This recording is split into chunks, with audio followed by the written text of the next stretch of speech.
Round championship pool round robin play here at the 2023 Everest Canadian Senior Men's and Women's Curling Championships. My name is Al Cameron, joined on the broadcast tonight by five-time BC champion TJ Perepolkin. And TJ, these are the top two teams in the championship pool as it stands coming into tonight. Team Saskatchewan, skipped by Bruce Cordy, the 2019 Canadian Senior Men's Champions, against Paul Fleming, one of the most accomplished players in Nova Scotia history. He's got a good golf swing there too, as you can see. And TJ, lots on the line for these two teams as we will find out who the semifinalists are after this draw. Both teams have been playing so great this week, Al, and it all comes down to this final game for the seeding on the weekend tomorrow for the finals, and excited to be with you here tonight. We'll quickly run down these two lineups. Team Nova Scotia, two-time Canadian mixed champion Paul Fleming calling the shots. Their vice skip is Peter Burgess. The second, Marty Gavin, and the lead, Chris Grancelli. They play out of Nova Scotia, representing a few different clubs in that Nova Scotia province, and they've got a lot of talent behind that team, a lot of experience as well. Team Saskatchewan, they play out of the Nutana Club in Saskatoon. The skip is Bruce Cordy. The vice skip is Daryl McKee. Second, Corey Kohutch. The lead is Rory Golanowski. And the alternate is Arlen Hall. And it will be Nova Scotia with last rock in this game against Saskatchewan. Saskatchewan would lock up first place in the pool. They come in with an 8-1 record. Nova Scotia at 7-2. They are tied for second place with Manitoba and British Columbia. So a lot on the line tonight. There are a number of different scenarios, and we'll kind of try to relay those as the night goes on. Of course, nothing's official until, you know how it goes, TJ, until the chief umpire says it's official after the draw. But Saskatchewan's got the easiest job here. They win, and they are first, and they would have hammer and choice of stones through the playoffs. Amazing how many scenarios still in play, considering this time tomorrow night we'll know who the men's and ladies Canadian senior champions are. And it looks like Saskatchewan's going for it right away, calling a center guard, made that good center guard, so it's game on. You love to see it, and TJ, you're a board member here at the Vernon Curling Club. You must be ridiculously thrilled with how this event has gone so far, and the ice conditions have been a big part of that. Certainly, we've been fortunate to have Merck as our ice maker for a lot of years now. I think it's about 17 years, and so our ice is always fantastic. And our club itself, so many great volunteers, and so we've done quite a few events. This is a very prestigious one for us, and so we're really been looking forward to this event. Merck, of course, being Dave Merklinger, the chief ice technician here at the Vernon Curling Club, although he's passed those duties off to his son Mike for this event, as Dave is the vice chair of this event with Mark Longworth, and they've done a terrific job here at the Vernon Curling Club. And it's a busy Vernon Curling Club tonight, and you're up there in the lounge, TJ, and I'm sure you're looking around and seeing a full house, and that's great to see. As a board member here, it's great to walk into my own curling club and know virtually nobody. Great to hear. So it is, as you said, game on, and both these teams have had a great week of curling. Now, we can tell you what we do know is that Saskatchewan is in the playoffs. Where they finish, how they'll be seeded for the semifinals, well, that's TBD, as they say. And by my calculations, and understand that's my calculations, not the official calculations, I do not see a scenario that has Manitoba, Team Dave Vollmer, on the outside looking in. So we will confirm that as the night goes on. And of course, there's still some scenarios where we need the last shot draw distances, but it's looking like Manitoba is in the semifinal. Nova Scotia, there are some scenarios where they would not make the playoffs. If they win, they're in. That's easy. If they lose, they would need a BC victory over New Brunswick in order to lock up the playoff spot. So either that combination, if they lose, a BC win would still get Nova Scotia through to the playoffs. But in their case, it's also easy. Win and you're in. Well, as a commentator, I know we're not supposed to be biased, but of course we're in BC at the Vernon Curling Club, so it's hard not to take a little peek at Sheet C and be cheering for Team BC. And that British Columbia team skipped by Wes Craig from Vancouver Island. They've had a great run here this week as well. As mentioned, they've got that 7-2 record. They're taking on Team New Brunswick, skipped by Grant Odeshaw. But lots of important games on the ice. All 8 sheets in play here, and just about all 8 sheets, there's big implications regarding who will make that Final Four. And a quick reminder that the semifinals will be here at the Vernon Curling Club, and you can watch them right here on TSN Plus as well as Curling Canada Plus. It'll be at 8:30 a.m. Pacific, 11:30 a.m. Eastern Time tomorrow. Both teams off to a good start here with all rocks in play and ahead of the tee line. And TJ, the other good thing about this week has been just the amount of curl in this ice, and those rocks have been moving in a big way. Nice to see. Yes, we're certainly fortunate here. It's not your typical curling club. If you don't get out to the edge of the 8-foot, you have no chance of keeping it high side of the center line. And I suspect this week it's even been a little more aggressive than that. You'd be correct. And release sensitive. And maybe as a guy who's played at nationals, talk about what that release, how important it is on swingy ice.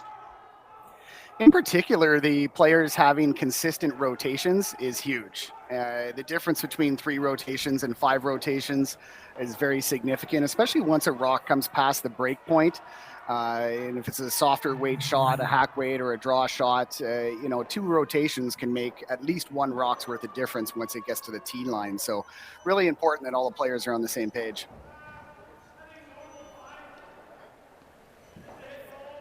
So just wrapping up second stones here in this first end. It'll be Marty Gavin now, looking like he'll play a little bit of a hit and roll into that pile. Nova Scotia having the hammer is going to be sitting 3 after this. Nobody's really got a clear advantage yet, but it only takes half a miss and everything changes quickly. Well, and we saw that earlier this afternoon, TJ, in a seeding pool game. Alberta with a 7-3 lead with 2 ends to play. And a series of half shots, like you called them, and suddenly it's a tie game, and Nova Scotia would steal, or Northwest Territories would steal that win over Team James Paul of Alberta. So no lead is safe here at the Everest Canadian Seniors.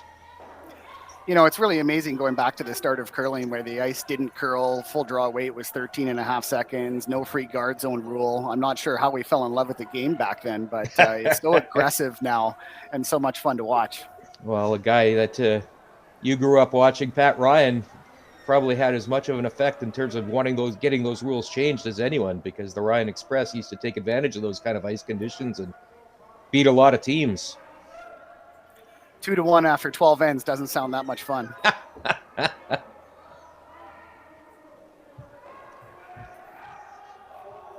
It's now a chance maybe to get around that pile.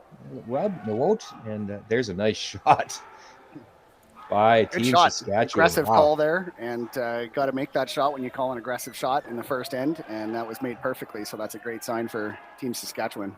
Daryl McKee making that shot. This team, a reminder, the same Saskatchewan lineup. They won the 2019 Everest Canadian Senior Curling Championship. Did not get that chance to go represent Canada at the Worlds due to the pandemic. 2 World Championships were canceled. And in speaking with Bruce earlier this week, I know that is certainly a motivating factor. He described it as unfinished business for this team. Certainly, just winning the Nationals is a huge carrot, but being able to go on to the Worlds, what a special experience. And so Bruce has been around forever and very successful at all levels of curling. And he's checked a lot of boxes, but I'm sure he wants to check that one. So Saskatchewan with shot rock after that great draw by Daryl McKee. And now Nova Scotia is in a little bit of a jam here, trying to figure out a way to score. With all those stones in play, they need a path at some point. With a good guard here, there's no obvious way to get rid of shot rock here. Well, dynamite comes to mind, but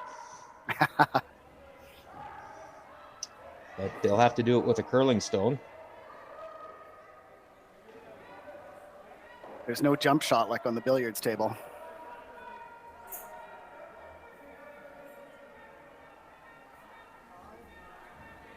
That will just finish enough. And Peter Burgess try and get the little hit and roll there.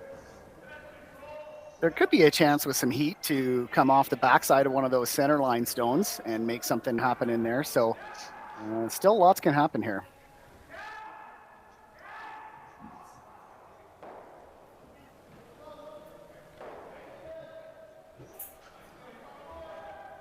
Peter, by the way, has got one of the great jobs of any of the players here at the Everest Seniors. He's the executive director of the Wild Blueberry Producers Association of Nova Scotia.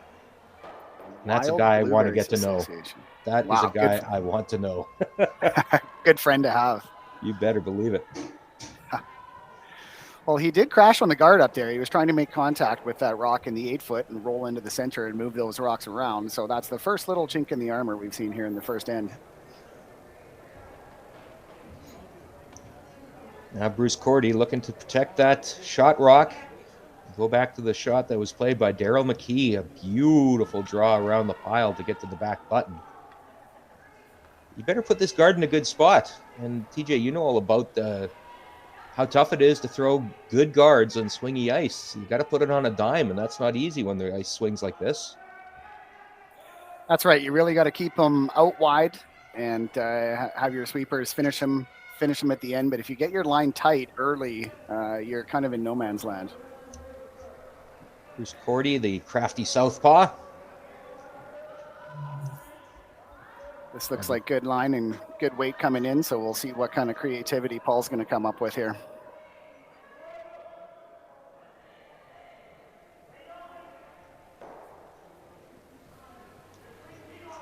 Nothing easy. Either going to have to run that straight back or try to come off of that blue one and hope that there's a way to have a shooter move some of those rocks around in the 4-foot. Now, we talked about Peter Burgess's job as being a guy you want to get to know. Paul Fleming, not far behind, maybe a little ahead, depending on what time of day it is. He's a seafood restaurant owner in Halifax. Just about everybody in curling knows about his restaurant in Nova Scotia. It's called Harbor Fish and Fries, and that just about covers exactly what you might like on a nice, warm Nova Scotian night, and maybe a dish of blueberries for dessert. This team can help you out. Beautiful. Nova Scotia is curling country. I've had the opportunity to curl in Halifax and Nova Scotia. The people are fantastic. It's a great province, and the Maritimers sure know how to put on a show.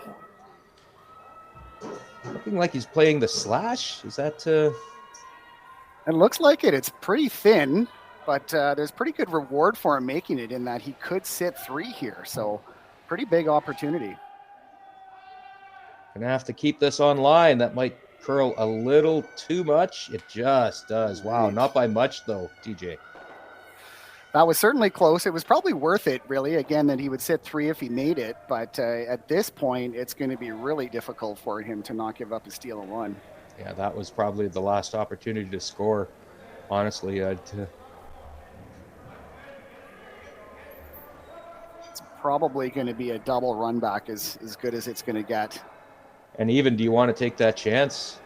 Could you hurt yourself? I don't know. I think the yellow that's on the top of the button is really going to be pretty well locked in there. So for running something back, I think he's going to be okay in that respect. It seems to me there's a little bit of opportunity from the blue rock that's sitting out on the 8-foot there to come off perhaps the backside of one on the center line. And we know that Paul can certainly throw it hard enough to make that shot. Oh, and TJ, I'm all here for the circus shots too. Let's face facts. I want to see something fun here. Commentators love circus shots. Exactly. Under no circumstances are you allowed to throw it through.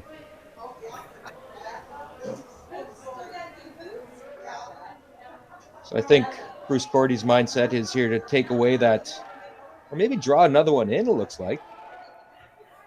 I think whether you're a little bit in front of that guard or behind the guard would do just fine, but he's obviously taking an aggressive approach here. I'm not sure that I love that, to be honest.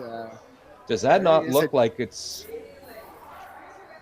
Is there not a hack weight double there? Of course, the downside of that, if you hit it sideways, you're giving up a 2 steal maybe. You could, but there's a properly executed shot here. It could be for 4. So really when you could just lob up a guard and at worst give up 1 point if the other skip makes a circus shot, it seemed like a pretty unnecessarily aggressive call. Well, maybe Paul Fleming is going to be let off the hook here. Certainly, you can see almost edge on that. We'll get a little bit of curl past the guard. He needs to get as close to the nose as he can. And so there's certainly an opportunity here. And the only way that this opportunity was given to him was, just like as you say, Bruce Cordy bringing that shot in too deep. You They talk must about have been playing something right into the rings there. He just threw the guard before, so he must have been looking to get in there, and obviously a lot of respect for Paul. Final shot, Paul Fleming here in this first end. Keeper's keeping it straight. This is close. I think he's by the guard. Oof. There it is. What a shot. Oh, no. What a turnaround. That's curling in a nutshell for you. A half miss, and all of a sudden it goes from a steal of 1 to a score of 4, a 5-point swing in the first end, Al. That was a great shot. Great team shot, too, there, TJ, and it will be Nova Scotia taking 4 in the first end. Saskatchewan, we'll see how they respond when we come back after this. At every OK Tire store, you'll find a local owner who lives in your community, proudly offering full auto service. And when you shop with us, you're shopping local. OK Tire. Service, repair, and tires. It's going to be okay.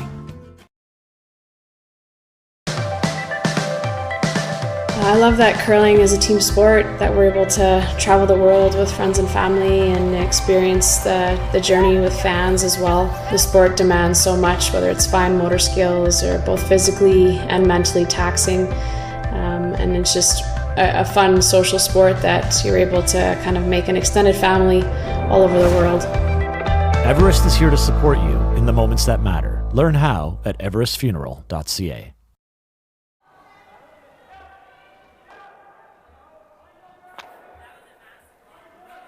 Welcome back to the Vernon Curling Club. And what a dramatic turn of events in that first end, DJ. And really, you look back on it, and Bruce Cordy put his final stone in the only spot that caused him a problem. Well, if they come back and win this game, they won't have any conversations about that. But if it happens to not work out for them, then laying in bed at night, they're going to be thinking about that call. Well, it'll be interesting if that was the actual call, if that was supposed to be short, because that was just it almost set the table. It absolutely set the table for Paul Fleming to make that 4. Now, we'll see if Nova Scotia can protect this lead, but as we've talked about, this free guard zone rule, plus, of course, the no-tick rule, it's no walk in the park to protect the lead, regardless of how big it is. We've seen comebacks like this all week. We'll see what Saskatchewan can pull off. The best time to give up a 4-enders in the first end. Lots of game left, and anything can happen. You better believe it. That's got to be the mindset now for this Saskatchewan team. As mentioned, they come in with an 8-1 record. Their only loss came yesterday. They swept through the pool play, preliminary pool play. Lost last night to Manitoba's Dave Bomer from Petersfield. And then came back and beat Quebec this morning. But you go back to that game last night, Saskatchewan, as it turned out, guess what? Scored 4 in the first end and lost. They were playing Manitoba. They scored 4 in the first, steal 1 in the second, but then it was all Manitoba after that. So there's a perfect example. They scored 4 in the first and lost. Maybe tonight they give up 4 in the first and come back to win. That'll be fresh in their mind and keep their confidence rolling here. They've been playing great all week, and things are going to happen along the way. You got to not get caught up in one single end and one single miss. Nova Scotia, meanwhile, won their first 5. Their losses have come to New Brunswick, and then earlier today against that West Craig team that we talked about from Duncan, British Columbia, 9-2 setback. So they'll be trying to get back on the winning track tonight and lock down their spot in tomorrow's semifinals. And couldn't ask for a better start, but as we have talked about, lots of game yet to be played. Saskatchewan's got their good corner guard stack up here on the left-hand side, so that's a good start for them. At the same time, Nova Scotia has also set their first 2 rocks in really good spots here, one in front of the other and lots of space in between. They were calling for a guard on this one. Coming a little deep is a small mistake.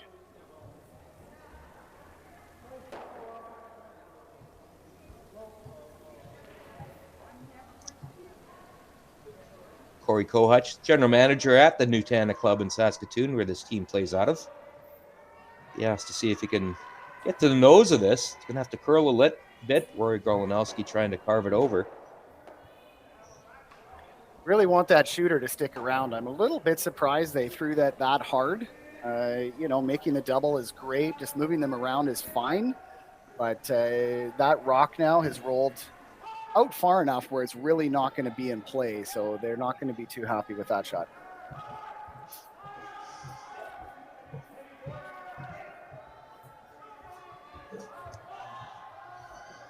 Marty Gavin now. Looks like he's going to try and take a pass at that short, tight set at corner guard.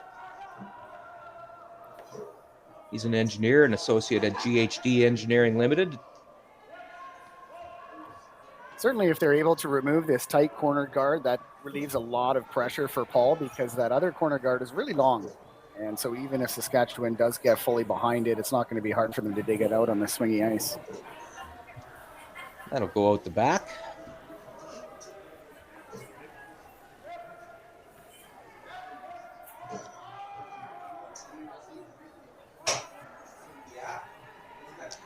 I mean, that's something we talked about throughout the week, TJ, is that if you throw a corner guard, you should use it. So many teams get caught up in getting worried about opponents' stones in the house.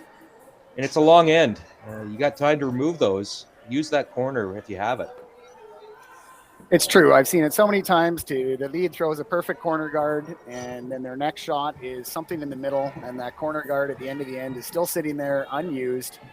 And if you're going to commit to throwing the corner guard, you should just have your lead come right around it the second time. It's the same shot with 8 feet more weight, and then you've got one in there. And as you say, there's lots of time for throwing some bullets up the middle. That rock pokes out the other side, so now Peter Burgess will try and remove it and roll into the center.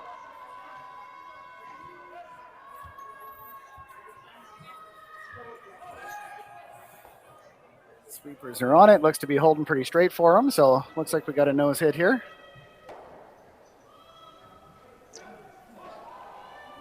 I think he would have liked that to roll a little further in, just to take that corner guard out of play with this. Now there's a freeze attempt. I mean, that's a long enough corner guard that probably just about anything could get around it. So certainly, as long as they didn't roll right behind that guard, but yeah. Where it is right now, it does help a little bit. Daryl McKee. Really, oh, sorry, go ahead. Really, Saskatchewan here just needs to focus on getting a deuce. A lot of times when you give up a big end early, you get caught in the trap of trying to get it all back right away. But just one good shot here, one good team freeze, and they get a deuce, and all of a sudden that 4 isn't nearly as big of a lead. So that shot is sitting third. Pretty tough to remove. That said, I think they'll throw some weight at it. They don't mind if they lose their own stone behind it. Yes, good freeze, perfect line, very minimal separation there. I think they can get it out, but if they do happen to jam it, then the deuce is in play.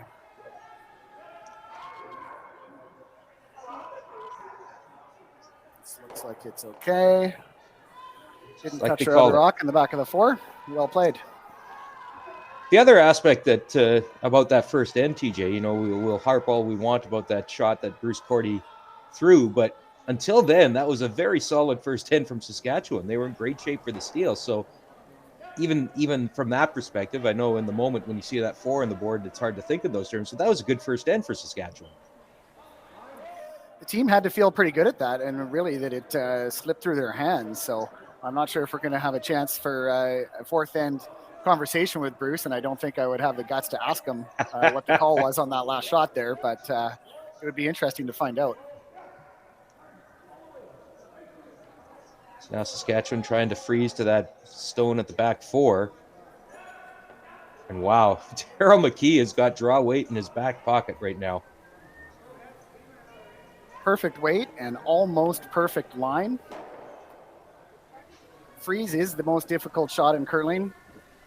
That's as close as you can come to making a perfect shot. And yet for a good hitter like Bruce, he's got pretty good opportunity to get rid of it. Paul Fleming with his first shot here in this second end. This is the second Canadian Championship that Paul Fleming has played in this season. We saw him in Swift Current last month, skipping Nova Scotia at the Canadian Mixed Curling Championship. Had a good run there. May have heard of his lead, someone named Pauline Jones. She's pretty good at curling. And Great so is Paul ambassador Fleming. for the sport. Absolutely. And Paul makes that open hit. And you know, go ahead, TJ.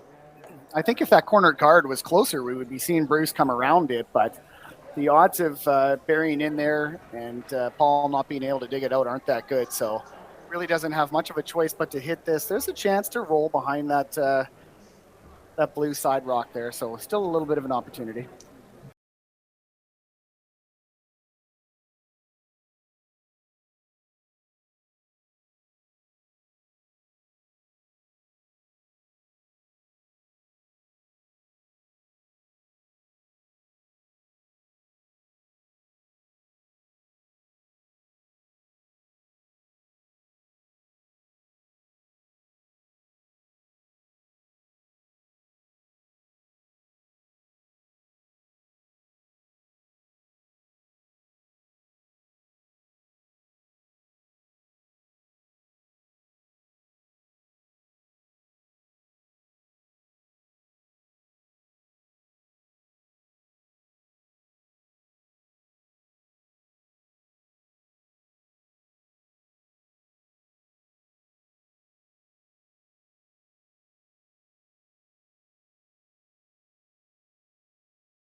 They wanted to chase a dream. They believe that anything is possible as long as they put the work in, and it's because of watching us on the ice. Everest is here to support you in the moments that matter. Learn how at everestfuneral.ca.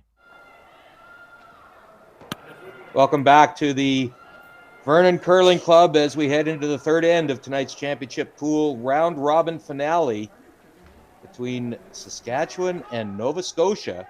And TJ, Paul Fleming, Nova Scotia skip, could not have asked for a better way to start this crucial game.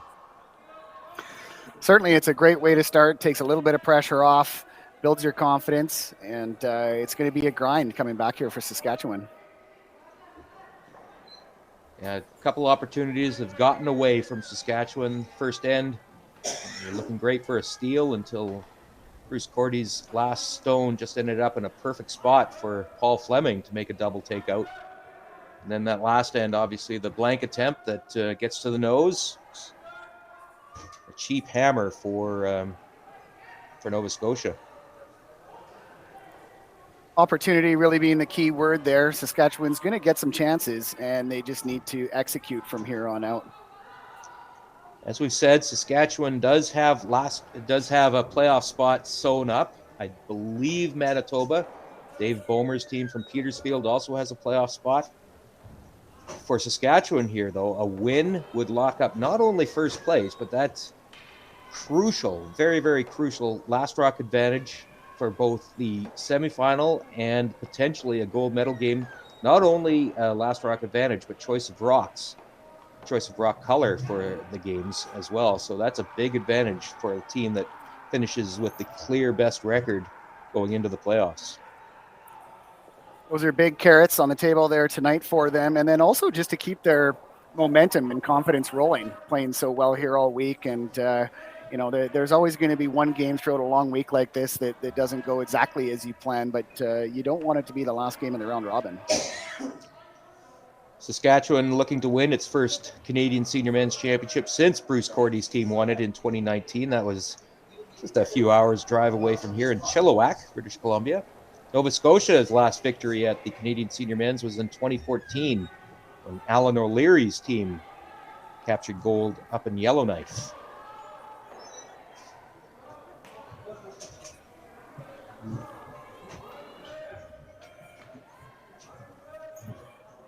Saskatchewan got two solid center guards up here to start the end. Nova Scotia's first rock slipped to the back 12, which isn't great, but they got the next one on the tee line and buried.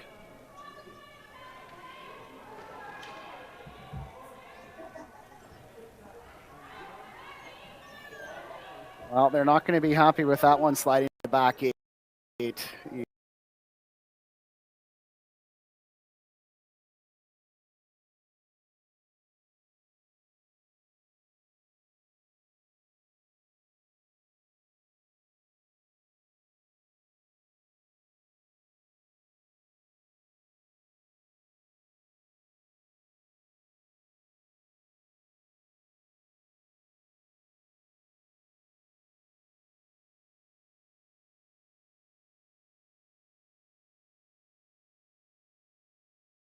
Not so bad. Good shot.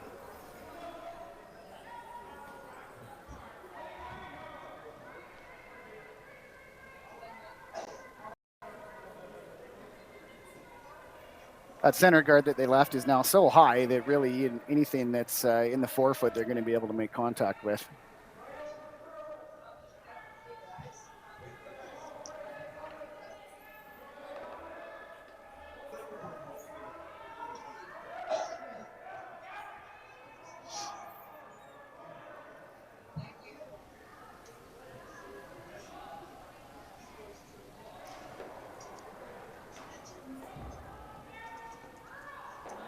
That's a good shot right there. No need to come right down to the tee line yet. Be interesting to see. Okay, Bruce, Paul's going to come up there and rip off this other center guard. Both of these skips have an abundance of Brier experience. Bruce having won 3 Saskatchewan championships. Paul Fleming, he's got a zillion Purple Hearts, it seems like, but I think the number is 8 or 9. Wow. Yeah, he's been there, done that. Finished second at the Brier in 2005 in Edmonton, playing as a member of Sean Adams' team. And, well, nobody was going to get in the way of Randy Furby winning that Brier in 2005 in Edmonton. But Team Nova Scotia with Paul Fleming at vice skip gave it a good run. Well, there was another famous Brier final where Nova Scotia did manage to beat Randy Furby. And so I'm sure that was on Randy's mind. It was close. 1 year earlier, of course, in Saskatoon, Mark Dacey's team pulling off a remarkable comeback. And you talk about comebacks. Well, that's one of the biggest ones in Brier history, too, as Alberta had a 3-point lead late in that game. Nova Scotia came back in dramatic fashion to end that great run by Team Furby. They would have had 4 in a row potentially, but of course, as I said, the following year on home ice in Edmonton, they did beat a different Nova Scotia team. It's one of the best things about curling. You just never know what's going to happen, and you can't count your chickens before they hatch. You got to finish off your game. Well, yeah, you're right, TJ. One jam here, and this end turns completely around.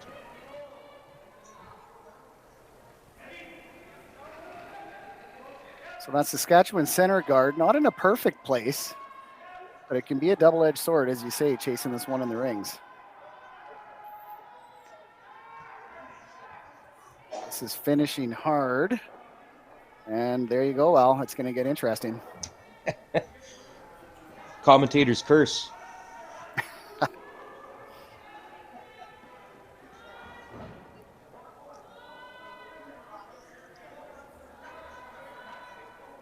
Pretty easy strategy call here. Just keep guarding that up. That blue rock couldn't really be in a better spot. It can't be outdrawn. And even just stealing one here would be big in terms of changing the momentum. Yeah, it becomes such a mental game too, doesn't it, TJ, that block out what's gone on, what hasn't gone your way, and don't want to let those demons kind of creep inside. Saskatchewan needs something positive here, I think, in this end. You're right.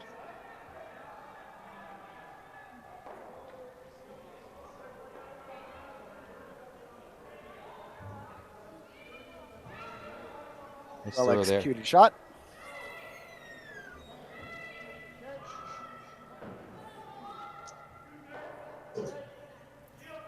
Peter Paul's Burgess calling for the double peel.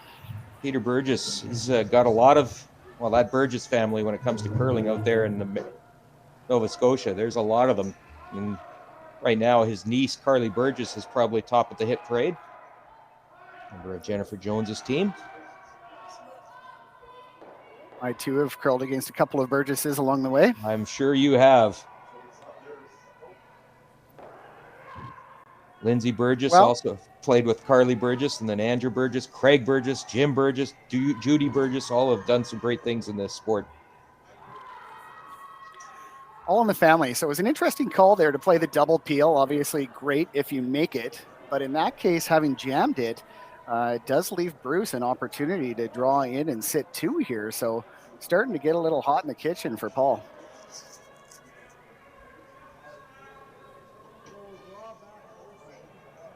No, you never know. That's the problem. I don't think so. But... First skips rocks here in the third end as Saskatchewan tries to mount a comeback. There's not a pile of room to come in and freeze to his, but at the start of the end, if you would have given him this opportunity, I guarantee you he would have taken it. Heck to the yes.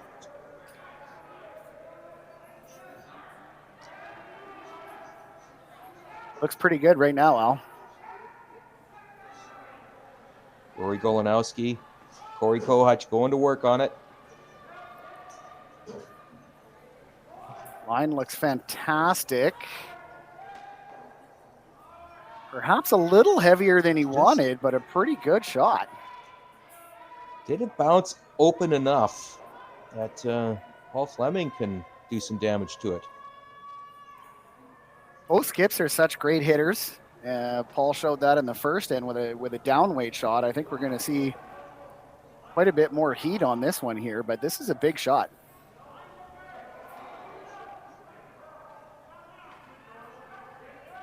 Paul's a big boy, which he needs to be, because wait till you see the broom he picks up. That broom must weigh 15 pounds, I swear. It's one of the old brownies that, you can see how big that broom head is.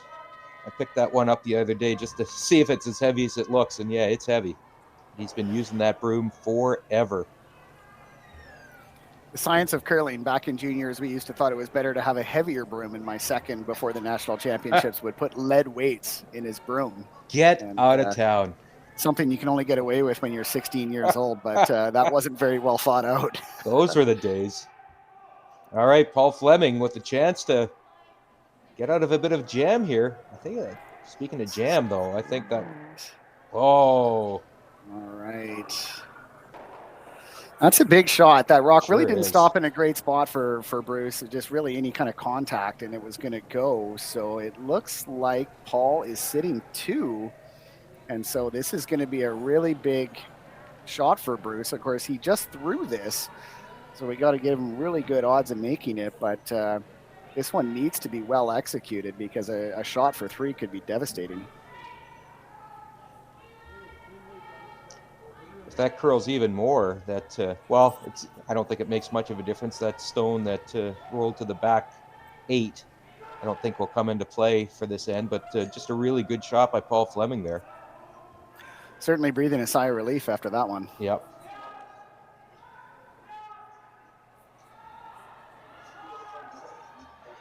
Important shot for Bruce Cordy.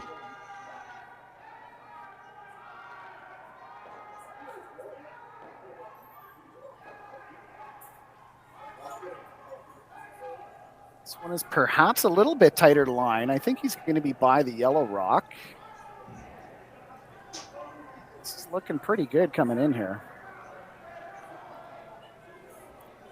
Not too worried about sliding behind the tee line because he's got to get it fully buried, and he's only a couple of inches off the pinhole, so great shot. Yeah, you called it too, TJ. He played it on his first one, so he had to like his chances. I don't know that there's any alternative available here to Paul Fleming other than to try and follow it down. So Paul's made a couple of big hits here to get Nova Scotia ahead in the game, and now he's got to make a nice soft draw right to the pin.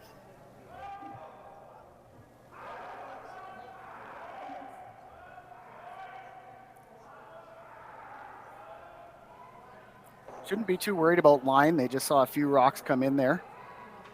And so it's all going to be about that draw, weight, feel, and that's what we pay the skips for. Final shot here in the third end. Paul Fleming needs to find the pinhole. Sweeper's not panicking out of the hand. That's a good sign.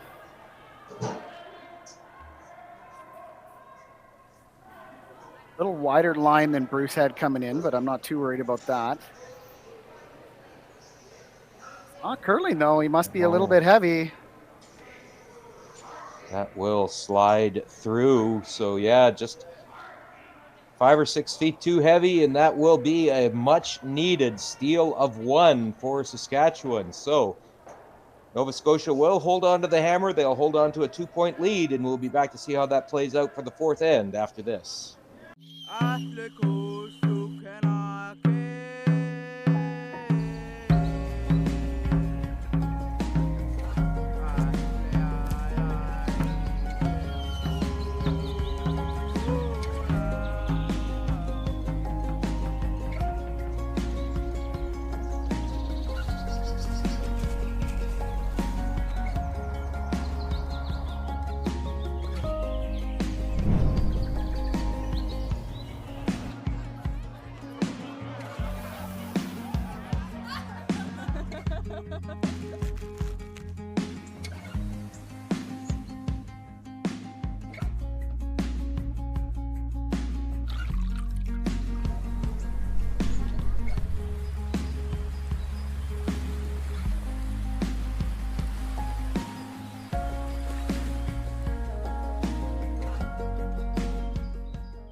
And welcome back to the Vernon Curling Club as we head into the fourth end of tonight's featured game between Saskatchewan and Nova Scotia at the 2023 Everest Seniors. It is a 4-2 lead for Nova Scotia. They do have hammer in the fourth. We'll take a quick look at the other scores on the ice here at the Vernon Curling Club. First, starting with the men's games, it is Newfoundland Labrador. They hold a 2-0 lead over Quebec. Newfoundland Labrador looking to improve to 4-6. Quebec looking to improve to 6-4. Both those teams on the outside looking in for semifinal spots. Team Manitoba, Dave Bomer's team from Petersfield. I believe they are headed to the playoffs. Again, there's still a lot of I believes here, but I think every one of the scenarios that's at play has them reaching the semifinal. They have opened with 1 in the first. Prince Edward Island, Team Phil Corvette, comes back with a deuce in the second. So it is 2-1 PEI. With Manitoba at 7-2, looking to get back with a hammer in the third. BC, Team West Craig, They look to clinch a playoff spot with a win tonight, and they've gotten a second-end deuce to take a 2-1 lead over New Brunswick's team, Grant Odishaw.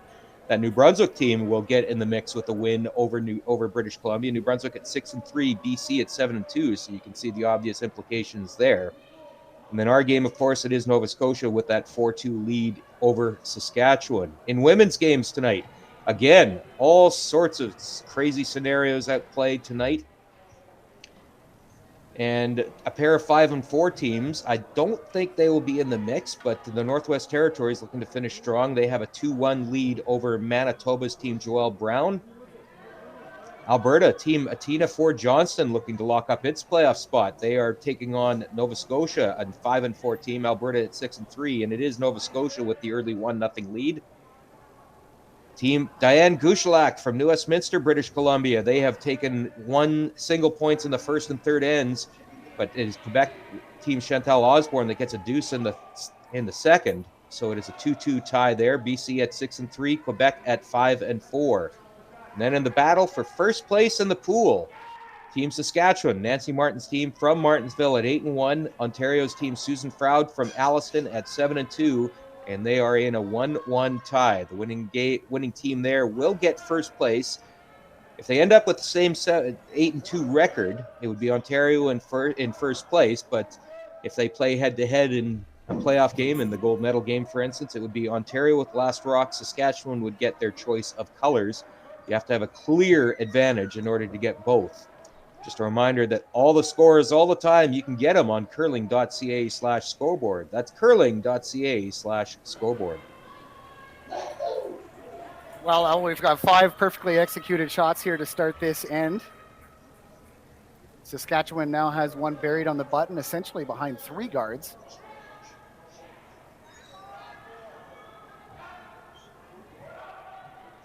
And TJ, we talked about how important it was for Saskatchewan to come back and manufacturing that steal. I think that was a big point for their confidence. Absolutely, Al. They needed something good to happen, and that it worked out. And now all of a sudden, they're sitting 1 buried on the button and lob up a couple of good center guards here, and it could be 4-3. Corey Kohutch now. Looks like they could be calling the audible here with this guard potentially being a little heavier than they were looking for. So if they can come to the top of the 12-foot and get a little buried behind the center, corner freeze that yellow is an excellent plan B.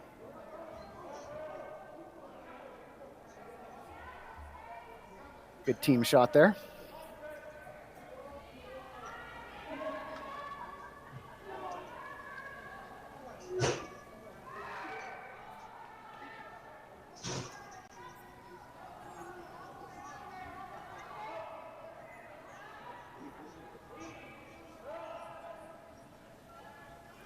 Paul just asking for the straight peel here. Last end, they played a little bit of an aggressive double peel there. It didn't work out fantastic for them, so maybe that's why they're sticking to the simpler option here. Yeah, definitely didn't. Certainly set the table there for Saskatchewan.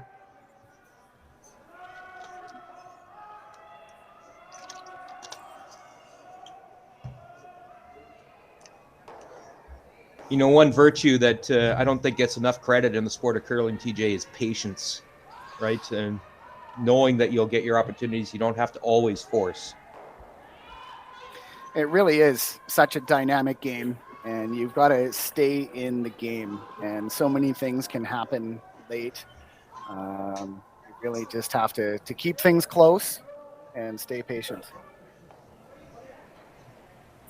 Both of these skips, as you say, extremely experienced. So I suspect that we've got a lot of curling yet here tonight.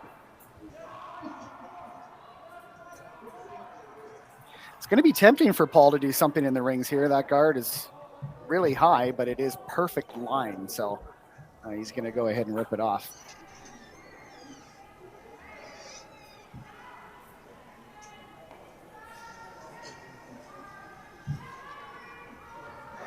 Saskatchewan keeps making these perfect center guards. At some point, Nova Scotia is going to have to make a play in the rings.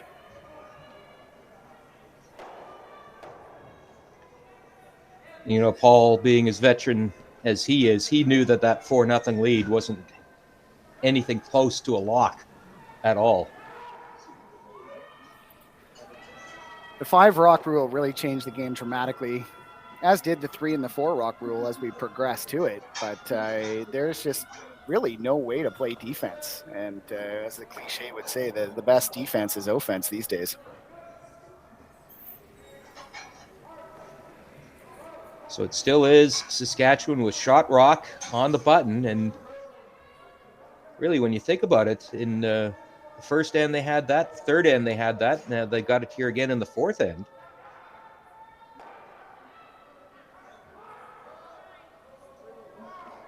Another nice guard thrown up there. Did that overcurl just enough? Just a little bit. That's the tricky part, as you mentioned, with the guards and how much it curls, is that in that last 2 feet, it can just travel a little bit farther than the sweepers think, and you lose that line.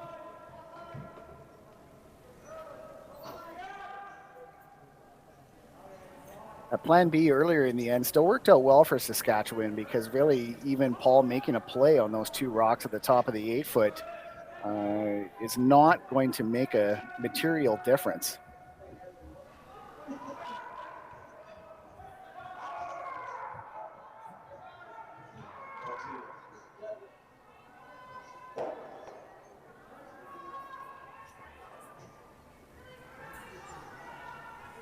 One benefit to maybe playing the rocks in the rings is that they do have their second lead shot out on the side of the 8-foot, and if they just played sort of a backline shot to move those around, then all of a sudden there's a bigger end in play.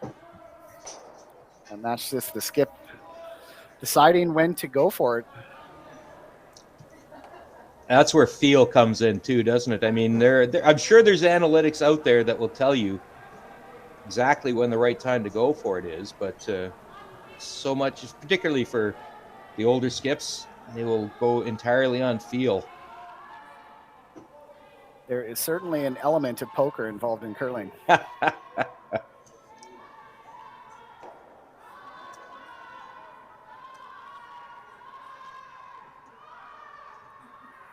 No need to do anything fancy here. I'll just lob up another center guard. Halfway on the center line would be perfect.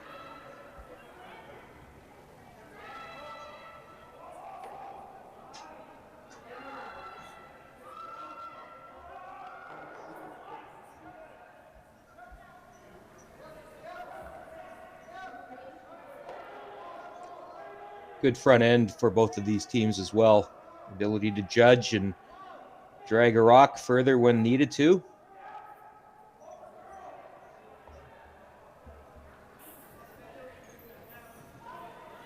That's a great shot there. And really, Paul, it's decision time here, because to just rip that guard off isn't great. I think we might see Bruce come around and freeze another one on there if he just rips off that guard. So if he hits that high side, though. Go ahead. If he can make contact on those rocks in the rings, he's got to move something around here. If he hits that high side, and you tell me if I'm nuts here, but if he hits that high side, is there not the potential for a little bit of drag for that yellow onto shot rock? Absolutely. Anything within about 2 or 3 inches of separation will drag, and the closer the rocks are, the more drag you're going to get. It looks to me like those rocks are almost frozen. So if he hits this across the top of that blue one, I would suggest that yellow might almost dead jam. Well, I'm all here for it. It's real close. Well, good shot. I'm a little surprised they weren't sweeping that to get the drag effect. No kidding. That had more of I think that had some potential. Does leave Nova Scotia sitting shot.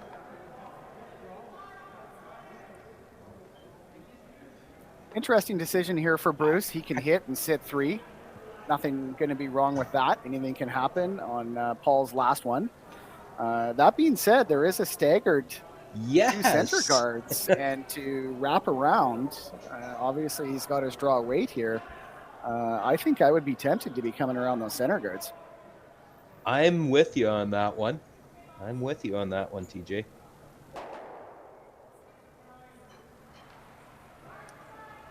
But this takes 2 out of play. No question about that.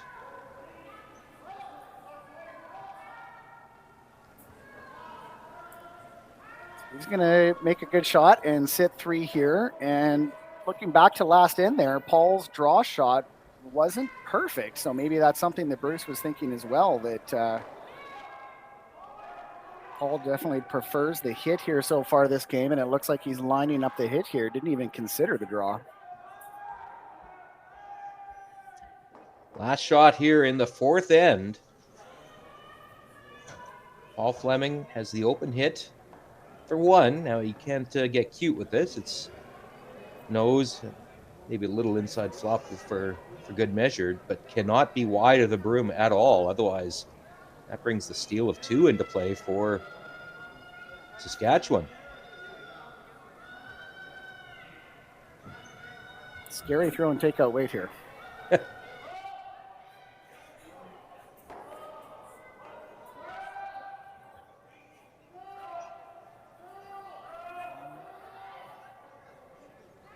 It's close. Oh my. Yes, and there it is. That does roll out. And it is a steal of 1 for Saskatchewan. So they have clawed their way back into this game. It is 4-3 Nova Scotia. Saskatchewan will have hammer when we come back for the 5th end. The teams will take their 4th end break. We will too. We'll be back in a few minutes to the Vernon Curling Club. Imagine being able to stream every curling game from every sheet from any event, be it your Wednesday league game, bonspiel, or corporate event. Curling Stadium offers an all-inclusive streaming solution featuring high-quality cameras, ease of use, great reliability, and minimal installation. Offering your sponsors customizable ad space on your streamed curling games and being able to sell video packages to your corporate events for increased revenue. With Curling Stadium, you can stream to any device, be it your mobile phone, tablet, or computer. Push the feed to your desired platform, be it Facebook, YouTube, or any other social media. Curling Stadium is simply the way forward. Where it's commonplace in other sports to televise every game, we want to do the same. Curling is a global sport, and it's time it gets the coverage it needs. Make your curling club the next Curling Stadium.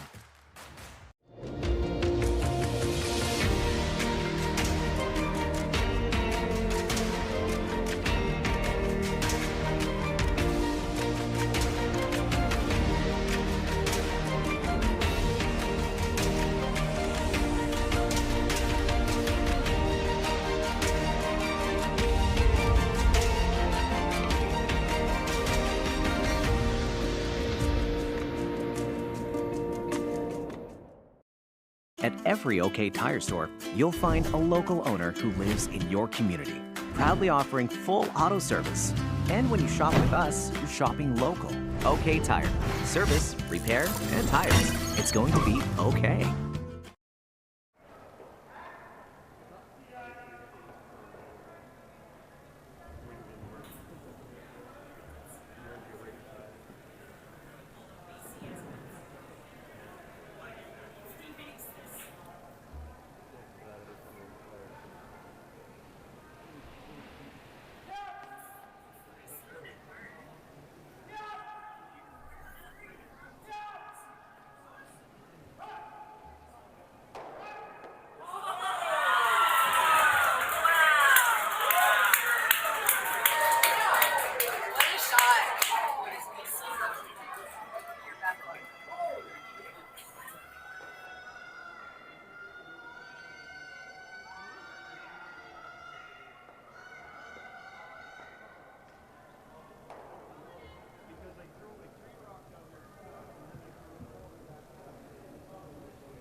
Welcome back to the Vernon Curling Club as we head into the second end of tonight's feature game in the men's championship pool, the final round of championship pool play at the 2023 Everest Canadian Senior Curling Championships. My name is Al Cameron, joined by five-time BC champion TJ Perapolkin. And TJ, we're going to make you the coach. What might you have told these teams during the fourth end break? Let's start with Team Nova Scotia with that 4-3 lead. Well, they got off to a great start, so they still got to feel positive here. Each player's probably only got 8 shots left, so they've got to just keep grinding here. And really, a deuce is going to put them in strong control, so they just got to keep playing the way they're playing. Meanwhile, Saskatchewan, I imagine they come into that fourth end break feeling pretty decent, certainly better than they would have if there was a second end break. A big sigh of relief for Saskatchewan there. They would have loved to have gotten a deuce in that second end. Taking a point and giving the hammer back was not ideal, but since then, they've been looking good. And so really, it's kind of a 50-50 at this point. What's been working for Saskatchewan to get back into this game, TJ? Well, I would say draw away. Both of those steals that they had, those rocks were right on the top of the button in the third end going away. And then Bruce made a good call on his last one there to hit and sit 3. And so just continuing to put the pressure on. That just, again, speaks to the difficulty to protect the lead. And suppose if we're going to assess it, we'd be saying that Saskatchewan probably has forced the issue a little more than Nova Scotia. Nova Scotia really did get let off the hook twice in those first 2 ends. And since then, it's been pretty airtight by Saskatchewan. Sometimes when you give up that 4 in the first end, obviously nobody wants to do that, but it does take some pressure off and you play a little bit looser. And sometimes that can make a difference. And we did talk about that. It's exactly what happened to Team Saskatchewan yesterday, playing against Manitoba, Dave Bomer, and it was Saskatchewan that scored first in that first end against Manitoba. They took a 5-0 lead, and it was Manitoba that settled down and came back and won 7-5. So I was actually talking to Daryl McKee between ends, and I said, hopefully this changing the way the 4 is scored in the first end, it goes our way, the way it went to Manitoba's way last night. A little bit of a change of strategy here by Bruce. He was throwing double center guards in the last couple of ends, which he needed to, but now with the scoreboard being a little tighter, chose to come in with the second lead's rock. Unfortunately, it kind of slipped off the face there a little bit, so if Nova Scotia can make a nice hack weight hit and roll to the wing here, then they're in control of this end early. So I'll ask the question, TJ, if it's working for you the last 2 ends, why would you not stick with that? Well, the double center is a commitment. And so if you're down 2 or more, then it makes sense. Or if we get a little bit later in the end. But that's a good point. You got to know when to hold them and know when to fold them. And it was working for them. So Nova Scotia made that hack weight hit and roll away. And so now Saskatchewan's playing the freeze to the center. And seen it countless times too, where you can claw your way back into a game and start to feel a little bit more relaxed and a little bit more confident, but then all of a sudden give up a 3-ender, and all of a sudden you're right back to where you started with less ends to come back. Just as we get started here in the second half of this game, TJ, we're going to ask you about your experience playing with Team BC at the Everest Canadian Curling Club Championships. You got to see up close and personal what kind of sponsor Everest is and what they do for the sport of curling. Must be cool to see it as a fan this week and as a participant in Winnipeg during the club championships.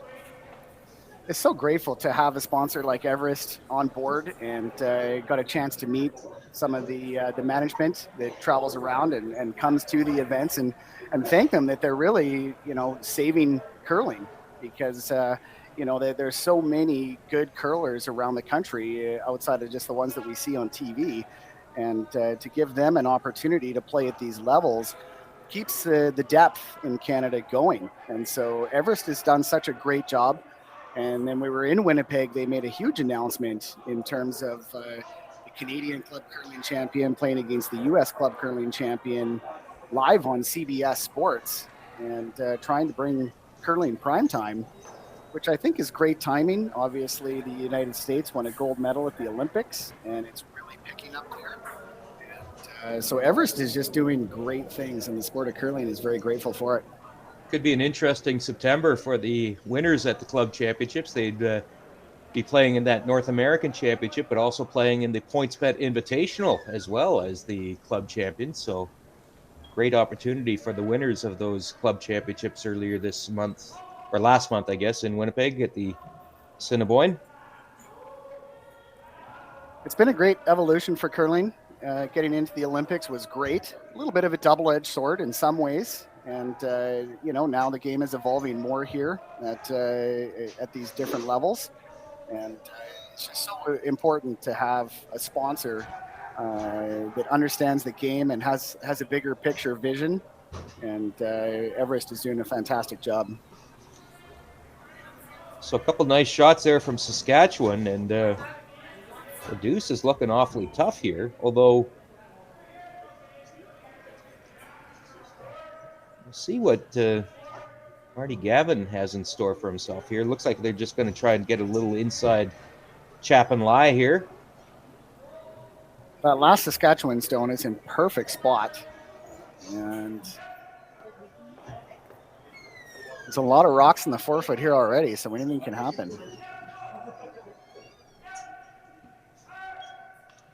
Kind of wondered if Nova Scotia might consider taking on that kind of slash double there, but that's a lonely blueberry among all those bananas, though, isn't it, TJ?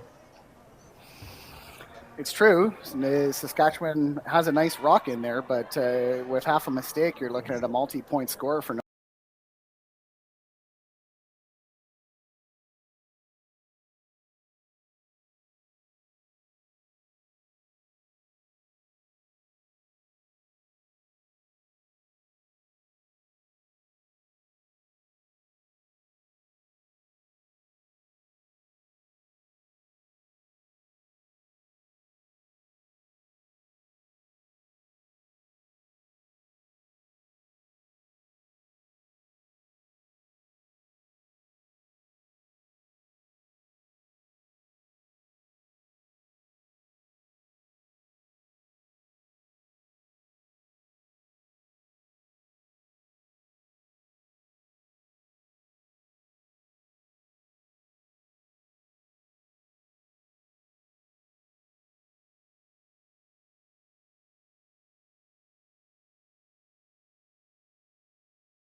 quickly. It does unlock things in that 4-foot region, if nothing else. So that's a positive as well.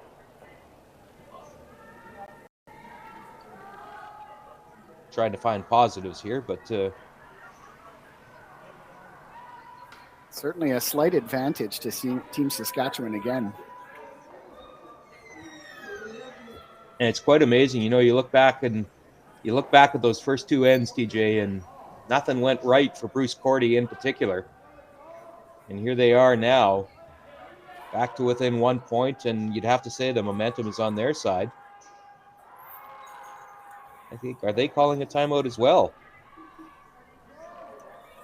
That 4-point lead from the first end certainly seems like a long time ago all of a sudden. It sure does.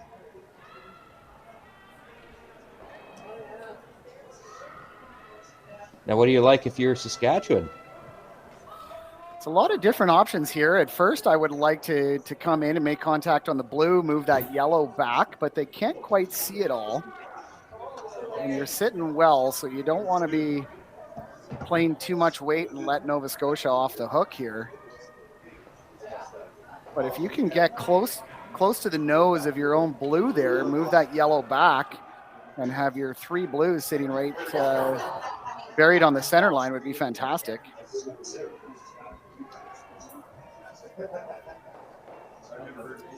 Coming with the other turn and freezing your shot rock is also a great shot as well. Looked really tasty, if I'm honest. On the clockwise side, clockwise rotation would be the in-turn for the right-hander, but we have to be conscious that there is a left-hander in this game, Bruce Cordy. Although looking a little closer now, he could make a perfect freeze, which is a tough shot coming in with that other turn. And then if Fleming makes contact with the blue that we can see half of, then they all might go. So I think maybe just coming in here, moving this blue up a little bit, moving that yellow back a little bit. Can't really hurt yourself too much, and good things can happen. Daryl McKee.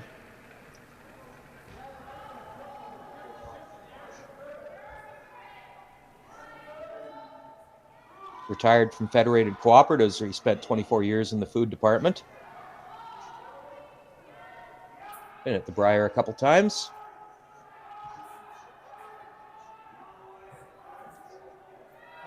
Is that a little light, maybe? Like a good shot coming in here. I think they would have liked a little bit more weight.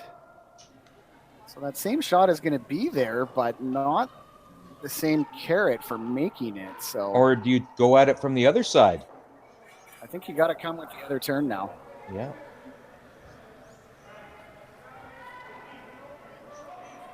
Yeah, even just a few feet more weight there would have made a big difference. Yeah, it's still second shot. And I think that Nova Scotia can move that shot stone from the clockwise rotation side. This will be Peter Burgess's in turn. With that ice, it looks like they're certainly playing to move it. Could be back line, could be hack weight. Get the sense this is a huge shot for Nova Scotia.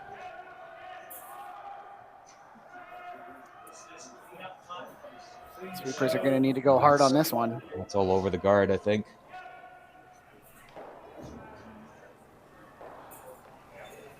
I think the weight was close-ish. But now that shooter where they did too is not in a good spot. Sure isn't. It closes down that right-hand side, the intern side. Now, the outturn side, as we're looking at it, is set up really well for Saskatchewan. We talked a minute ago, TJ, that there was a lot of bananas in the ring and not many blueberries, but it's kind of gotten the reverse now. Talking about making contact up there, all of a sudden that could be Saskatchewan sitting 4.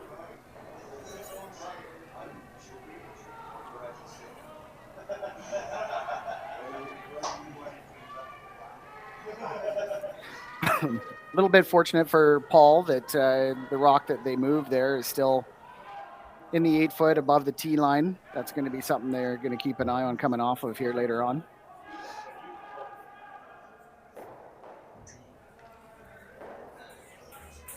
Turned into a fascinating fifth end here. A few momentum swings just in this end alone.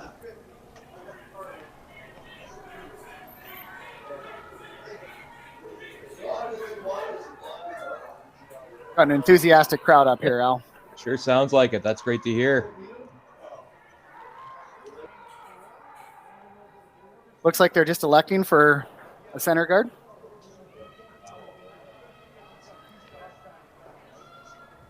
Yeah, I'd say so.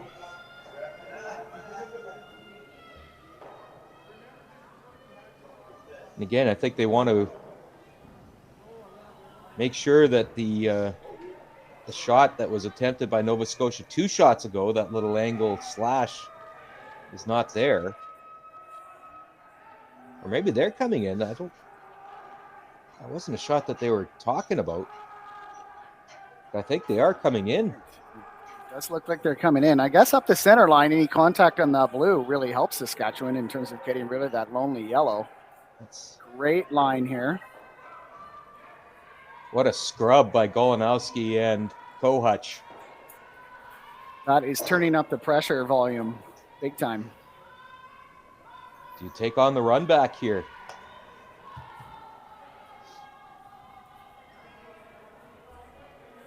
I don't think he's got a lot of choice. The difference between running it almost straight back and making the double on the 2-shot rocks isn't a lot different than making contact with the center line rock at the top of the 8-foot, which would be a disaster. Just on the broom side of nose, I think, is what they need here.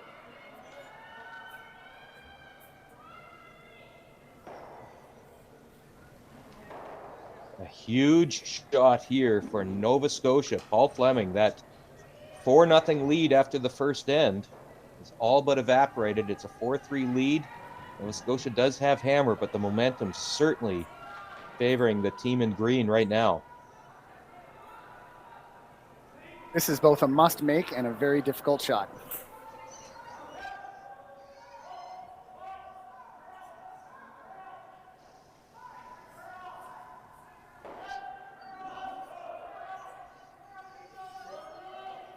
We're right in the wheelhouse here, Al. I would say pretty close. Oh. If that was a 16th of an effort. inch. Wow, that just needed to curl a 16th of an inch. If that. The good news for him now is that Saskatchewan's only sitting one. They've got second and third shot. There's no way for Saskatchewan to really put a ton of pressure on them here. So at worst, it's only one. And Nova Scotia does have some outs here. So even though that wasn't executed perfectly here, that Nova Scotia is going to be feeling better about that. The other thing is they can't take away everything here. I think the easiest shot for Nova Scotia, TJ, you tell me if I'm wrong, is the blue onto yellow. Mm-hmm. That blue that's just at the very top of the house. You'd have to hit it on the wide side of it. So I think that's the shot they're going to protect against here. They have no choice to protect against that. And we talked earlier in the end about perhaps coming off of that blue that's on the edge of the 8-foot. It's a little difficult to tell if the shooter would get underneath those yellows. I think that's the problem. That would be a double for 3.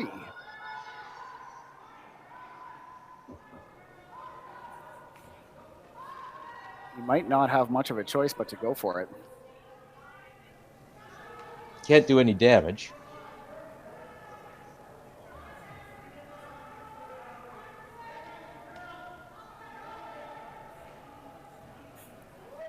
It's looking like a well-executed shot coming in here.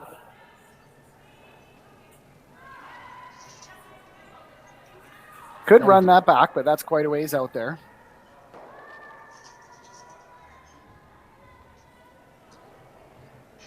Is that blue double there? I guess it's hard to tell from the TV angles, but well, they're going to have a look at it here. I was going to say they never even looked at it, so. I think it makes contact underneath the yellow, does it not? Mind you. even if you hit it really skinny and just catch the backside of shot rock and roll out and get two is huge. No risk there. I don't think there's any risk with the run back. So kind of a skipper's choice. What would you play? If I thought there was any chance of that double off the outside being there, I would be playing that. Although I suppose this run back, if it's well executed, is for two as well. So, and I guess you just tell yourself, you know what, it's a nose hit. So I think it is. It's a nose hit. It's on the high side of the center line here, which is somewhat helpful in that with bigger weight, that's going to track for them. So the third likes that from a line calling perspective. Right on the nose looks good. He's probably got a little bit of room to come across the face a little bit. So he's got some space here. This, again, is a really big shot. And it's going to be fun to watch as an added bonus. Final shot here in this fifth end. Paul Fleming looking to get back on track here. 4-4 or 6-3, we're going to find out. That's pretty close. Oh, wow. Curled up a little bit on him at the end. Wow, that's maybe just normal weight. Maybe a little surprised you didn't throw it harder to take the curl out of it. But that's those last two shots. Pretty fortunate. Those last two shots, TJ, I think he missed them by a cumulative half an inch. And that would have been a big difference. But it will be Saskatchewan that steals another. It is a tie game. We're back where we started. It'll be Nova Scotia that's Hammer when we come back for the sixth end after this. At every OK Tire store, you'll find a local owner who lives in your community, proudly offering full auto service. And when you shop with us, you're shopping local. OK Tire. Service, repair, and tires. It's going to be okay. I love that curling is a team sport, that we're able to travel the world with friends and family and experience the journey with fans as well. The sport demands so much, whether it's fine motor skills or both physically and mentally taxing. And it's just a fun social sport that you're able to kind of make an extended family all over the world. Everest is here to support you in the moments that matter. Learn how at everestfuneral.ca. Welcome back to the Vernon Curling Club, and it is a 4-4 tie. Saskatchewan with points in 4 straight ends after giving up that 4-ball in the first end, and it is Nova Scotia with hammer here in the sixth. I'll give you a quick look at the other scores on this all-important final night of round-robin play at the 2023 Everest Canadian Seniors.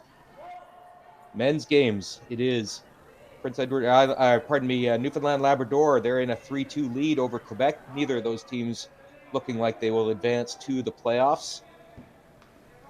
Dave Bomer's team from Petersfield, Manitoba, they are finding themselves down. They have a 7-2 record, looking good for the playoffs. I believe they have clinched, but they are trailing against Prince Edward Island, 4-5 PEI. It is PEI 3-2, and they do have hammer here in the sixth end. British Columbia team Wes Craig from Duncan looking to lock up its playoff spot, but they have given up a steal of 4 to New Brunswick's team Grant Odishaw. They came back with 1 in the fifth, but it is New Brunswick with a 6-3 lead. New Brunswick would greatly improve its chances to make the playoffs with a win over British Columbia. 6-3 New Brunswick, BC at 7-2. Obviously that head-to-head record in the head-to-head games is the tiebreaker. And a reminder, too, that the only scenario that I can see that Nova Scotia would miss the playoffs would be a New Brunswick win. A New Brunswick win combined with a Nova Scotia loss in some of those 16 scenarios would leave Nova Scotia on the outside looking in. In women's games tonight, it is Northwest Territories taking 3 in the fourth end, and Sharon Cormier's team at 5-4 takes a 5-2 lead now over Manitoba. Team Joelle Brown. Territories have a faint hope of getting into the playoffs. Obviously, it starts with a win here tonight. The Scotia team, Andrea Saulnier, also looking to try and see if they can get into that playoff conversation. They have taken 2 in the fourth end. They lead Alberta 3-1. Nova Scotia at 5-4. Alberta, team of Tina Forge Johnston, at 6-3. So that's another one of those scenarios that Nova Scotia looking to give themselves a tiebreaker advantage. Quebec taking 1 in the fifth end. They are in a 3-3 tie with Team BC. Diane Gushalak's team from New Westminster. BC at 6-3. They would lock up a playoff spot with a win. They have Hammer in the sixth end in a tie game. Quebec is at 5-4. And in the battle for first place in the pool, as you might expect, it's a tight one, 4-4 through 5 ends. Saskatchewan's team, Nancy Martin at 8-1. They take 3 in the fifth end to get into that 4-4 tie against Team Ontario. Susan Froud's team with a 7-2 record. Reminder, you can get all the scores all the time on curling.ca/scoreboard. And be sure to check curling.ca/scoreboard later tonight. That's where you'll find all the updated playoff matchups for the playoffs tomorrow. The semifinals at 8:30 a.m., the women's gold medal game at 3:30 p.m., the men's gold medal game at 12:30 p.m. You can see all the action on Curling Canada Plus and TSN Plus. And TJ, another interesting end already developing, and why wouldn't it be? That's been the nature of the first 5 ends. Well, if Las Vegas is thinking about bringing odds, live in-game odds to curling, the odds makers are getting a lesson here tonight. For sure. This has been a game with a few plot twists. But now, Nova Scotia, do they have something building? That's a great start.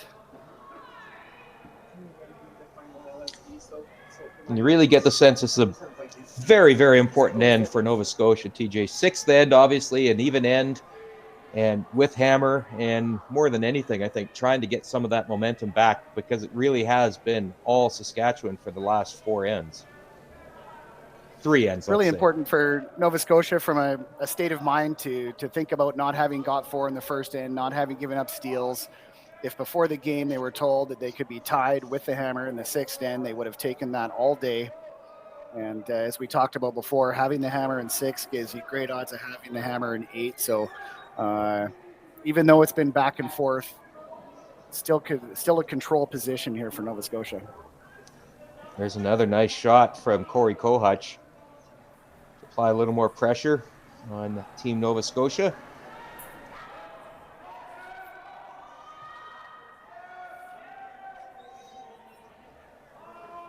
A lot of great shot making here tonight, as we would expect. Both teams playing well. Particularly impressed, I think, TJ, with the middle of that Saskatchewan lineup, too. They have really set the table the last 3 ends for those steals. This is really the experience factor that we would have in seniors, which, by the way, I think should just be called 50 plus. There's U18, U15, U21. My 47th birthday here on the weekend. I'm not sure how I feel about being close to a senior curler. I'd much rather just play in 50 plus. I was talking to one of your junior rivals the other night, Jim Carter, that you and him used to battle it out for the BC under 21 title back in the day. And Jim turns 50 next year. He's not eligible for the seniors next year. He would be the year after, but he was having the same kind of questions as you just expressed.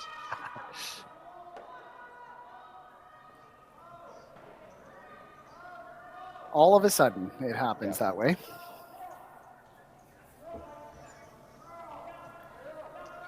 So another great end setting up here. Those center guards are really perfect, right in front of each other. Tons of distance in between them. That's why Paul's not even really bothering with peeling them off.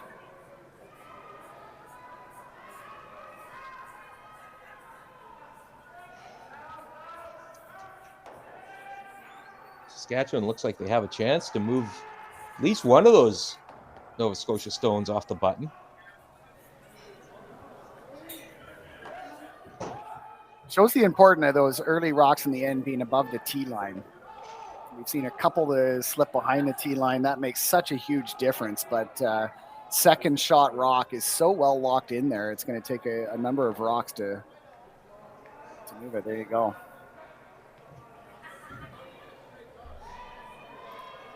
Nova Scotia sitting 2 and rock in their hand. A chance to sit 4 here, too. As well. Not 2, but to sit 4 as well here with this hit and roll attempt for Peter Burgess. Give them pretty good odds of making this shot here, and that would give them full control of this end. 1/2 mistake by Nova Scotia at this point is a big problem.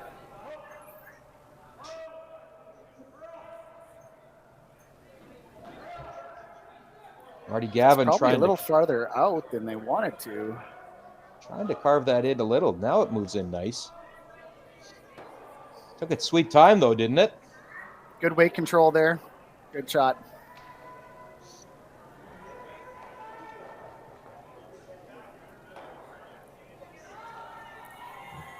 Just 3 rocks left in this end here. This last one from third McKee's. I'd say this is a mighty big decision, TJ.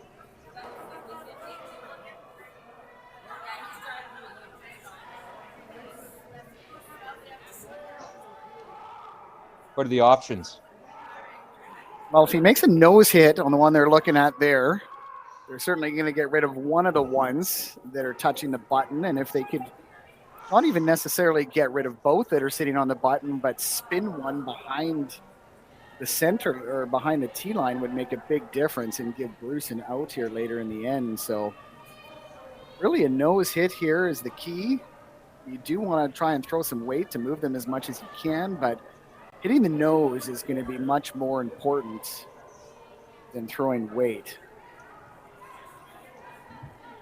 They briefly considered playing that out-turn counterclockwise rotation freeze to the rock behind the button. I say briefly. It wasn't much of a conversation, but... Great result if you make it, but oh boy, a lot of pressure on that one. Sure is. I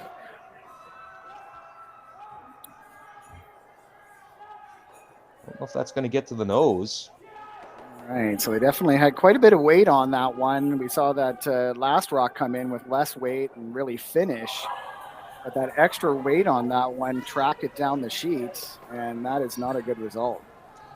Sure isn't. Those Nova Scotia stones in the 4-foot, just about entirely buried. You can see the call on this, if they're coming in or if they're trying to see which side they want to protect. There's going to be a shot available of some sort, but it's going to be some kind of a pick. Not much else available for Saskatchewan.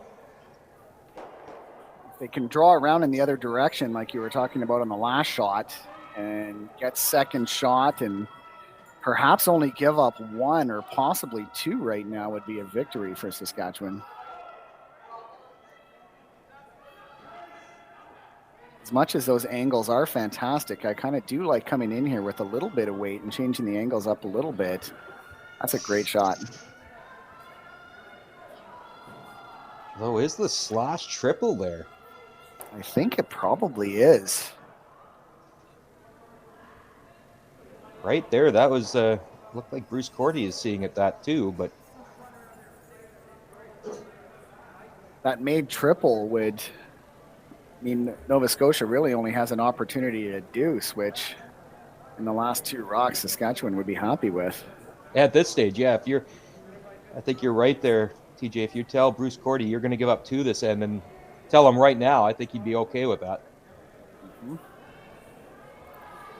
Boy, can't really see a lot of that yellow rock on that side, and I don't think the angles are really well in your favor. I'm really surprised here, Al, that he's playing at this rock. Sure. I wonder what that's going to look like from the other end.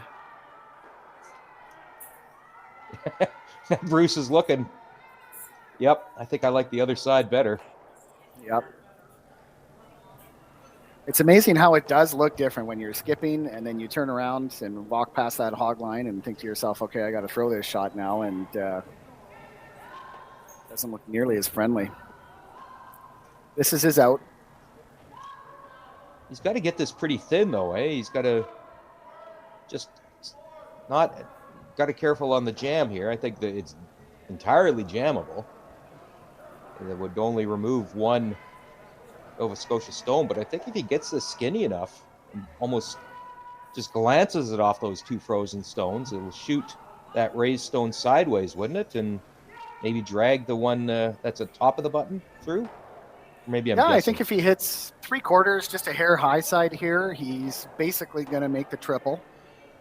Even if the one that's frozen on the top of the button doesn't go out, at least he's going to open up the 4-foot a little bit for his last rock. Sweepers on and off is a good sign. Secondly on the guard. Just by. And that's a double takeout. Very nice there. Bit of a saver for Bruce Cordy. That didn't get by that guard by much.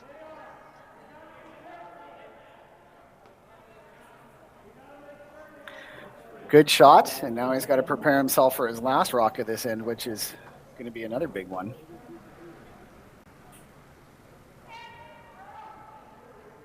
Open hit to sit 3 here for Nova Scotia.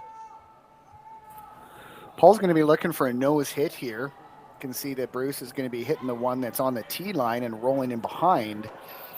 So Paul doesn't want to roll into the center line here. By making a nose hit, then he's going to leave himself an out by being able to slash it next time. So really important to make a good nose hit here.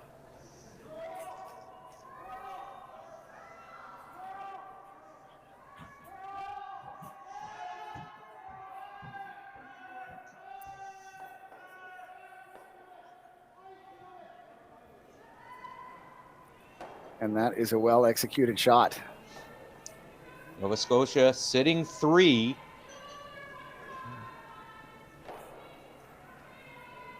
They're looking at that hit and roll, I think. I think they have to. Maybe talking a little bit about just drawing in there, but then Nova Scotia is going to be able to come off their own rock. Hit and roll is not an easy shot, but he does kind of have 2.5 rocks to roll behind. Yeah, there's a margin for error here.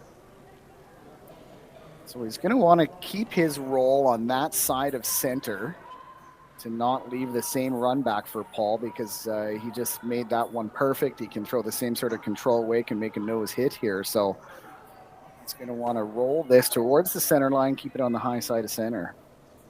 Plenty riding on this final shot here in the 6th end for Bruce Cordy. Clawed his way back from an early 4-0 deficit. Easy to overthrow this a hair and hit it on the nose and leave a nose hit for 3.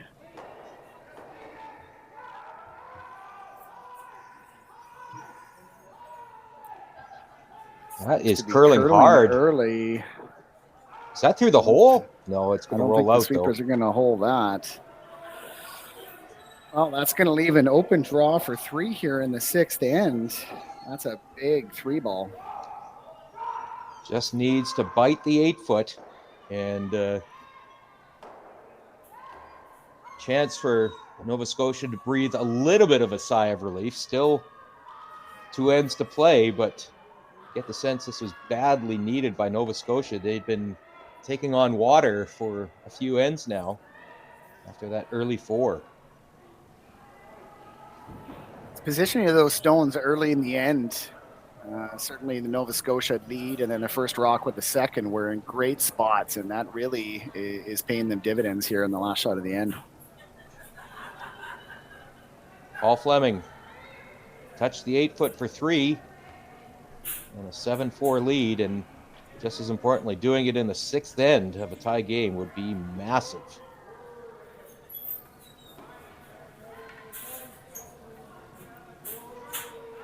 Once this takes some curl, the weight will come off a little bit, so I think he's looking pretty good here, Al. And there it is, right to the tee line. Beautiful shot by Paul Fleming, and that will settle things down for Team Nova Scotia.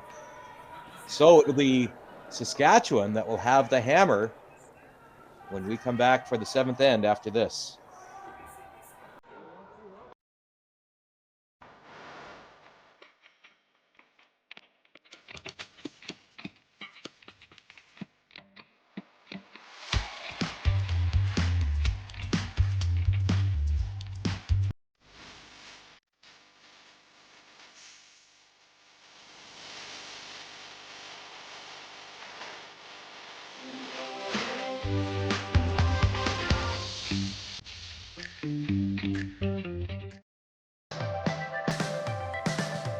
Curling means so much to our family. Obviously, it's a big part of our life.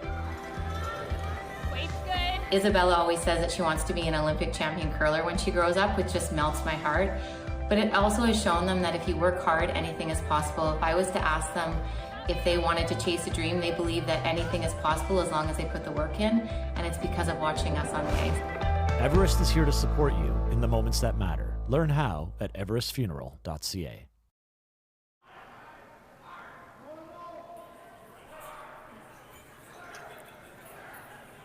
Welcome back to the Vernon Curling Club as we head into the seventh end of tonight's feature game between Nova Scotia and Saskatchewan. A big three-ender for Nova Scotia.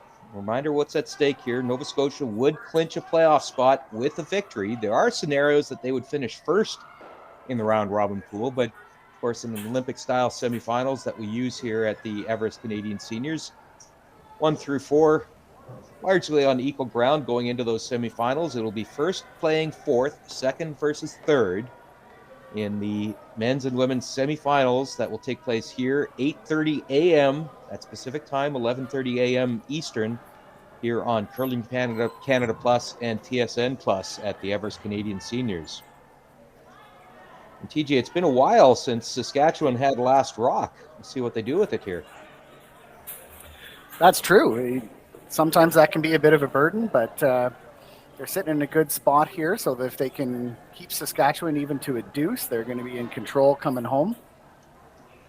Still, so many scenarios at play. I'm glad that you're in charge of the scenario management there, because I feel like you need a degree in draw management to figure it all out.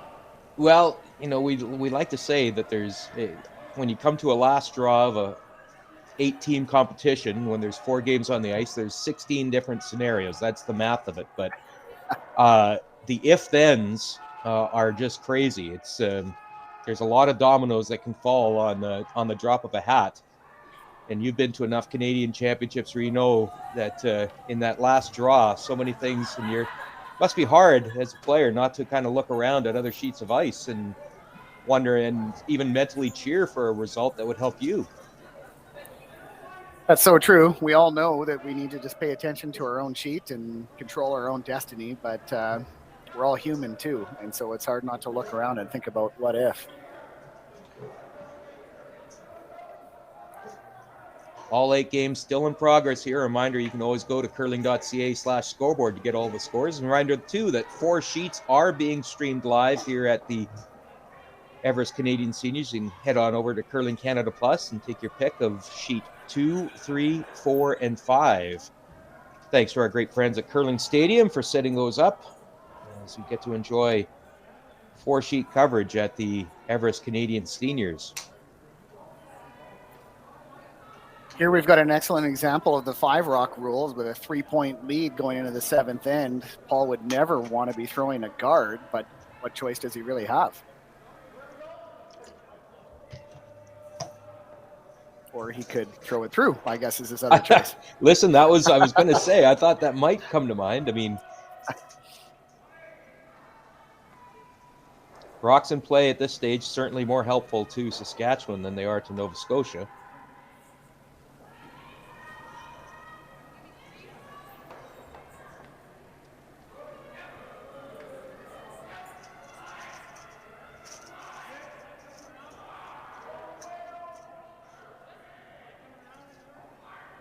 Seems like those rocks are probably just too good a position for Nova Scotia for Saskatchewan to ignore. Make some contact here. Really the key is keeping your shooter in play.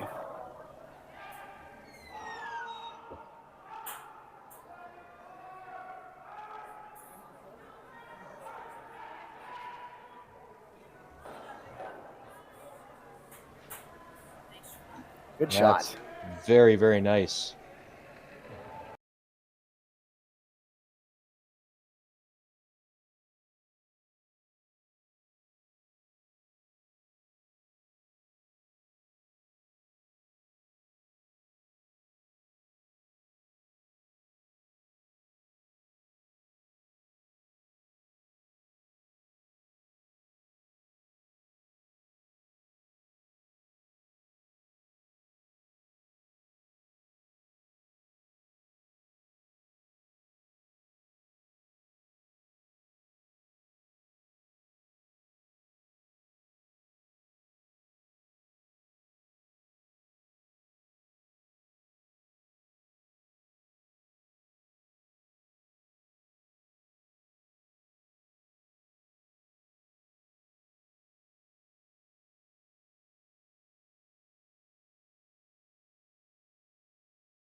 yellow guard. So still lots of options here. Quickly give you an update on what those BC fans are cheering about. Team West Craig out of Duncan has stolen 3 in the 7th end, coming on the heels of a steal of 1 in the 6th. After giving up that 4 ball in the 4th end, they've come back to take a 7-6 lead coming home against New Brunswick, and a win would clinch a playoff spot for British Columbia. That is a huge turn of events. We saw the New Brunswick double when they stole 4 there. Was a great shot. BC had really almost nothing, and what a comeback there.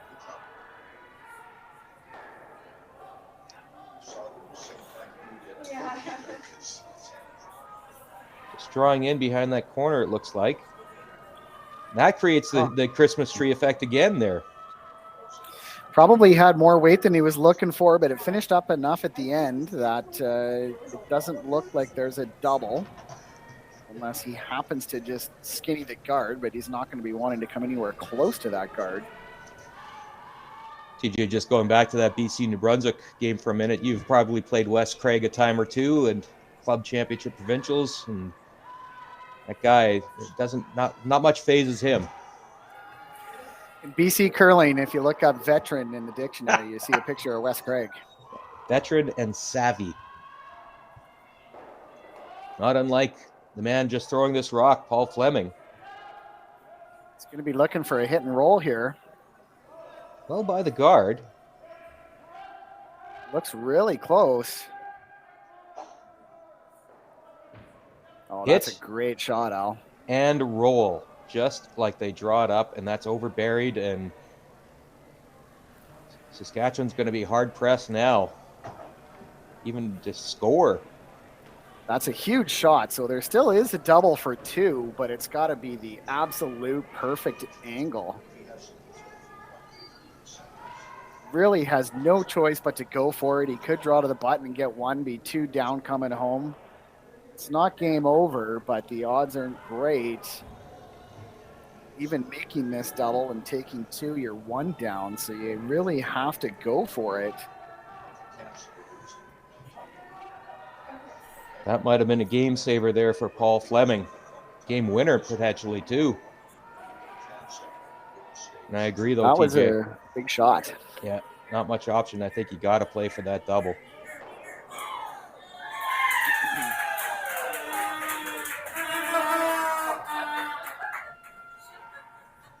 Is that the Manitoba fans now? That's the Manitoba fans. It's Friday night at the Vernon Curling Club.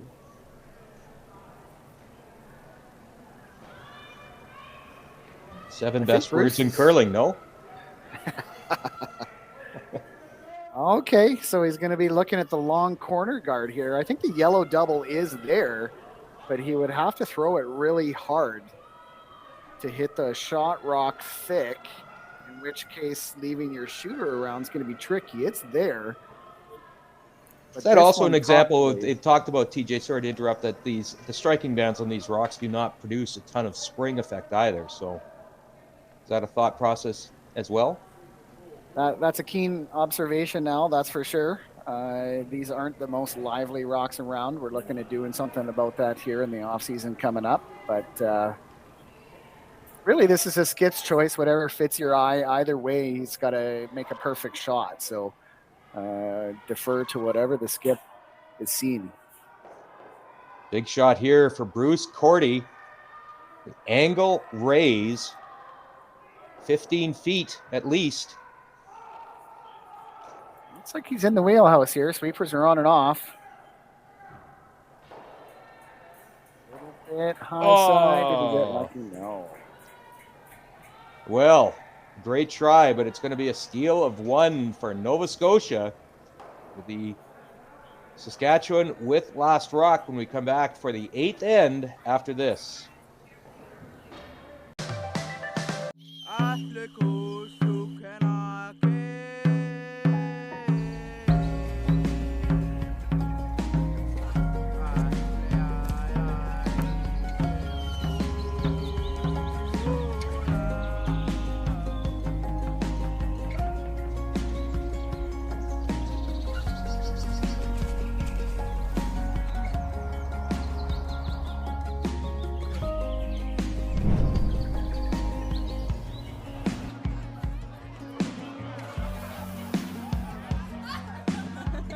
We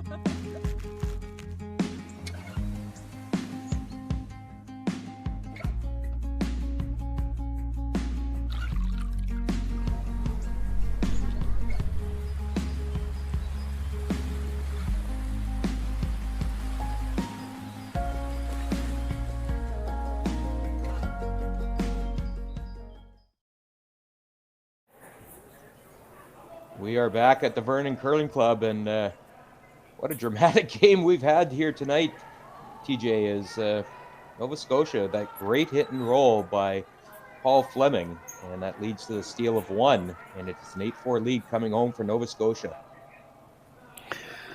Story of 4 points tonight, starting off with a 4, and then all of a sudden Saskatchewan coming back and scoring the next 4 points. And the next 4 points then for Nova Scotia, and an 8-4 lead coming home. TJ, you'll be on the broadcast with us for tomorrow's medal games at 12:30 and 3:30. I'm going to give you something to think about tomorrow. We just talked about the striking bands. I, for the record, don't mind these striking bands. I kind of equate it to golf and what they're trying to do with the golf ball and make it less lively. I don't mind having a little more precision involved when it comes to making hits in the house. So maybe that's something we'll address tomorrow. But some of those the spring-like effect that you'd get off of some of the curling stones used in slams and the Montana's Brier and the Scotties tournament parts, I wonder if there's something to be said for maybe deadening the rocks a little bit. It's an interesting point, and curling ice has come such a long way, as have the rocks in recent years.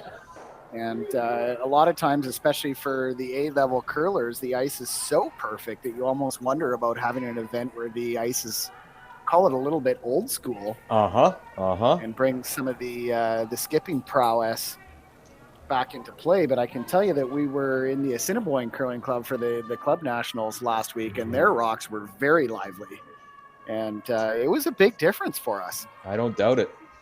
Well, we'll talk about that tomorrow, I'm sure. Something to think about overnight as we get to the late stages of this game here. And it is Nova Scotia in great shape to lock up that playoff spot. We do know Saskatchewan's in the playoffs. I'm pretty sure Manitoba's in the playoffs, even though they are trailing to Prince Edward Island in their game in the eighth end. We may not have all of the playoff scenarios locked down before we go off the air tonight, but a reminder that you can go to curling.ca/scoreboard. That's curling.ca/scoreboard. All of the playoff brackets will be updated there as soon as possible after tonight's games. You'll be able to see who you'll be watching in the semifinals tomorrow morning here on TSN Plus and Curling Canada Plus. Well, the other game of big significance on Sheet C here between BC and New Brunswick. BC with that big steal of 3 and 7, a very interesting end shaping up. It's already gone back and forth multiple times. New Brunswick was sitting fantastic a few rocks ago. Now all of a sudden BC in control. We will tell you about the first final tonight. It is the Saskatchewan women's team, skipped by Nancy Martin. They have clinched first place in the championship pool. They will have last rock and choice of colors for the playoffs after their 8-4 win over Ontario's Team Froud. So a big 8-4 win. Steals of 2 in the 6th and 2 in the 7th got the job done for Saskatchewan. So a big win for the Saskatchewan women's team. Not looking as positive here for Saskatchewan's men's team, skipped by Bruce Cordy, but they are in the playoffs. And anything can happen when you get down to that Final Four.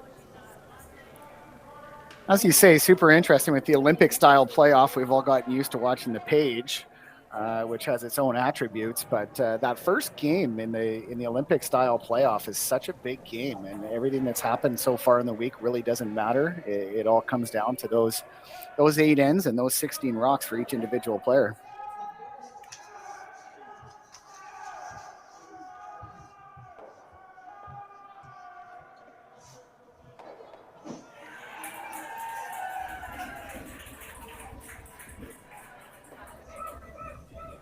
Getting to the late stages of our game and starting to count down the rocks here as Nova Scotia tries to run Saskatchewan out of rocks. A couple of Nova Scotia rocks in play, though.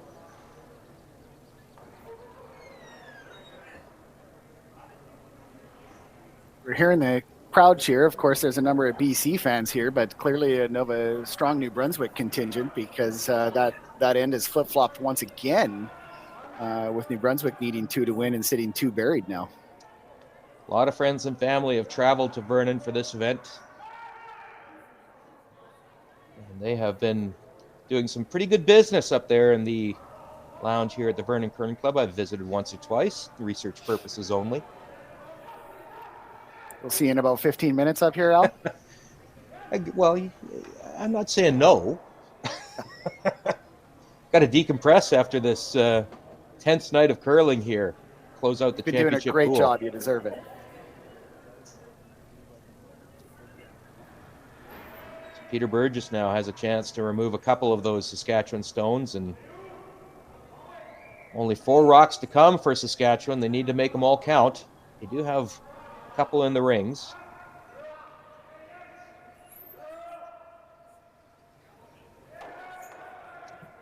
Got the double, not the one he called, but it'll do.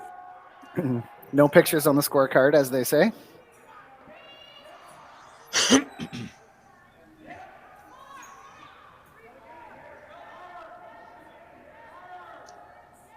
Now the hiding places are starting to run out for Saskatchewan.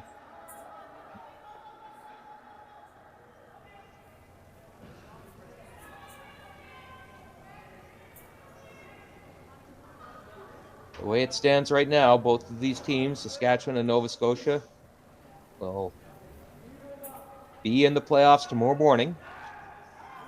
Just 2 wins away from calling themselves Canadian champions and getting the opportunity to wear a maple leaf at the World Senior Curling Championships next April in Östersund, Sweden. Doesn't that have a nice ring to it?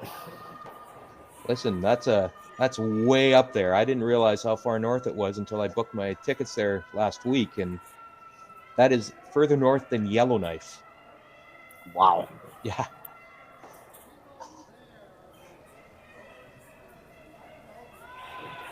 How many years have you been with Curling Canada now, Al? Well, it'll be 11 years in January, so it's been a great opportunity. More importantly, I've been able to work from home and live just up the road in Kamloops, and this has been nice to have just a little bit of a home game for me. And I was born in Vernon too, so it's nice to come back home. Is that right? Excellent. Good to hear. Doing a great job here at the Vernon Curling Club, which I think was probably a tap-in putt considering the folks here that are involved with the club. It's been a terrific show here. First time that the seniors have been here since 2004. Newfoundland's Baz Buckle and Ontario's Ann Dunn winning the championships that year.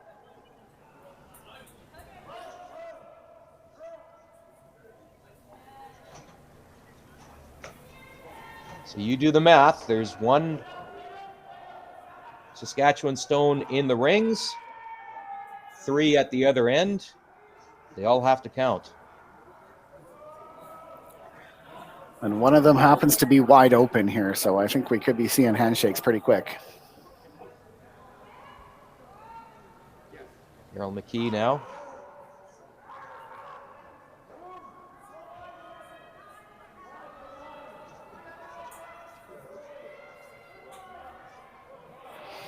Saskatchewan's obviously had a great week, so they're going to shrug this one off here and have the sociable with Team Nova Scotia after the game, and then they're going to get prepared for tomorrow. Yeah, it won't be a late sociable tonight. It's got to be here bright and early tomorrow, 8:30 a.m. But got to have one. This for the win. You can see Chris Grancelli and Marty Gavin doing a lot of house cleaning. You don't want anything to go wrong with this stone. Would love to hear just clean.